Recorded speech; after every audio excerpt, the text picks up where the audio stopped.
Hello everyone, Innocent Miracle here. Welcome to Chess with Dutch.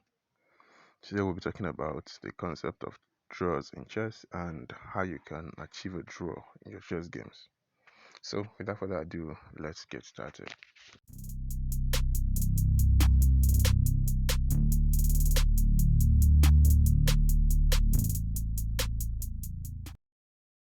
So the first draw we'll talk about is the draw by agreement. A chess game can end in a draw by agreement if one player offers a draw and the opponent accepts. According to FIDE, a draw should be offered after making the move and before pressing the game clock.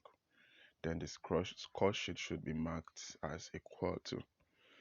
This is for over the OTB games though, while online chess platforms usually have a draw button on their menu bar while you play.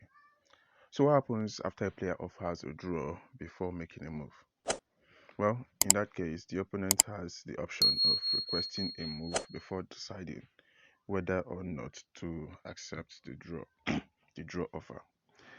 And once a draw offer has been made, it cannot be retracted and it's valid until it is rejected. Chess players usually offer a draw when they feel the position is equal and there is nothing to play for. And usually draws are more common with grandmasters than with amateurs, than with beginners and maybe middle players. So here on the screen is a position that occurred between Dingleren and Richard Rapport in the just concluded FIDE Condi's tournament 2022. Here, both of them agreed to a draw as the position is equal, and if you analyze the position in a chess engine, it's pretty equal. And with perfect play, this would definitely come to a draw. So both of them sides saved themselves the stress and agreed to a draw. The next draw on the list is the draw by stalemate. This draw happens if the player on turn has no legal move but is not in check. This is stalemate and the game is automatically a draw. A lot of this kind of draws usually happens in online chess. Um, Here, a player with inferior position employs the resource, this resource to draw the game rather than lose. Here, if the player with the superior piece isn't really attentive enough, then he will fall for it. Here, a few positions that could result to a stalemate. Here, we have versus the king versus the king and pawn versus the king. Here is black to move. Now, black is not in check, but black can't move anywhere a because the d8 and f8 squares covered by the pawn and the d7 and the f7 squares covered by the king. So here black is in a stalemate. The next position I'd like to talk about is in this position it's black to move. If it was white to move, this would have been a winning position for white, but instead it's black to move. Here the king and the queen cuts off the king from the a7, the b8 and the b7 squares. So the king has no legal move and it's not in check, so it's a stalemate. The third position here is the king stuck on a1 and then the queen blocking the escape route. Here the king is not in check, but it has no legal move, so this is also checkmate. The next draw we'll be talking about is the threefold repetition draw, which occurs when one position occurs 3 times on the board, with the same player to move and the same type of piece occupying the same square. The game, although is not automatically drawn if the position occurs for the third time, one of the players on their turn must claim the draw with the arbiter. The condition for the threefold repetition is that the claim must be made either before making the move, which will produce the third repetition, or after the opponent has made the move, which will produce the repetition.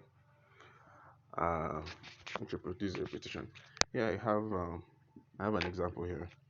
Here, black is up a rook, which is a winning advantage for him, but White has this move which secures him a draw. It secures him a draw, and that is queen to e8 check. Then the king to only move king to h7. The king to h5 check. The king has to go back to g8. The queen go back to e8 check. King to h7. Queen back to h5 check. The queen back to g8, and this is a draw. So the players can claim a draw in this position. All right, the next position here.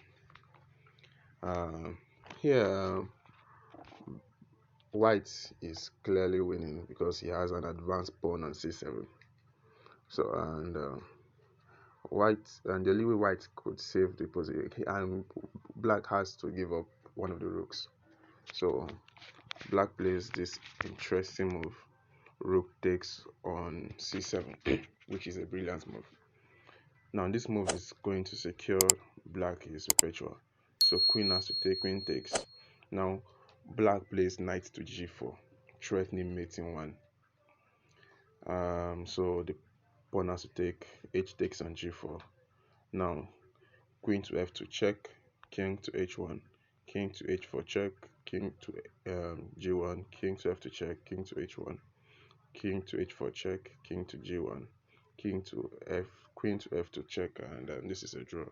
And this position, white saves the game, is game by drawing instead of losing entirely.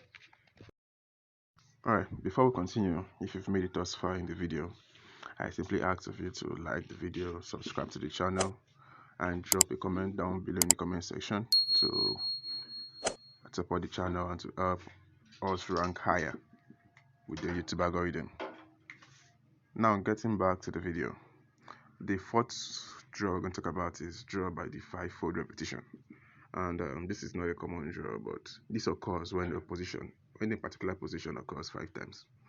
Well, unlike the threefold repetition, where it had to be claimed by one of the players, the fivefold is an automatic draw, as the rule requires the arbiter to intervene and declare the game drawn if the same position occurs 5 times, needing no claim by the players.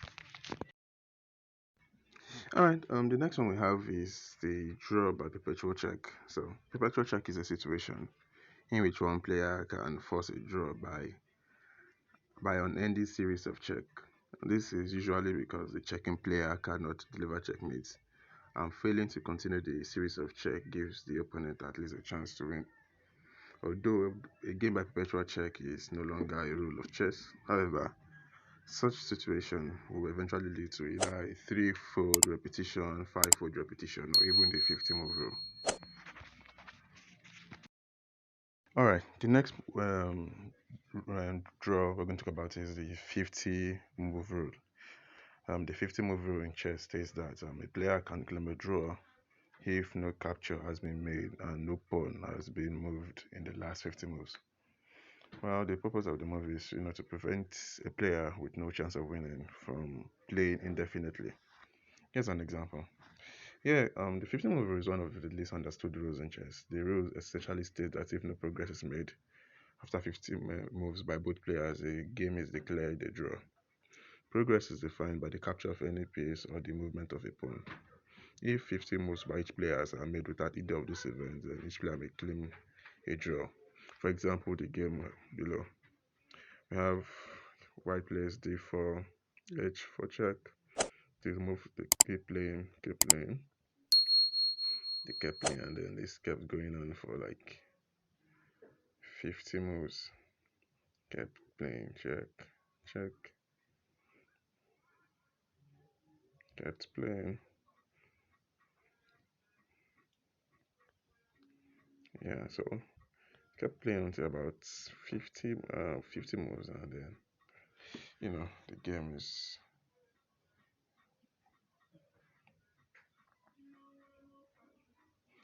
okay. I kept playing, move 20, move 21, 22. I could keep going on and on, but the main idea in this rule is that no capture is made and there's no pawn movement. All right, draw. The next draw we're talking about, the last It's going to be drawn by insufficient mating materials. But in chess, materials refers to all of the pieces a player has on the board. So if so many pieces get captured that neither player has enough left to checkmate the enemy king, then the game is drawn due to insufficient material. Example of drawn end games due to insufficient materials include the king versus king, king and knight versus king and knight, king and knight versus king, king and bishop versus king, king and bishop versus king and bishop, even if it's same color, opposite colored bishop. Then king and two knights versus a king. These are all drawn endgames. Alright, another draw also worth considering is the draw by timeouts versus insufficient material. Yeah, we see this a lot in online chess. Here, the rule basically says that if a player runs out of time and the opponent does not have enough materials to mate, then the game is declared drawn instead of the side with the time remaining getting the win.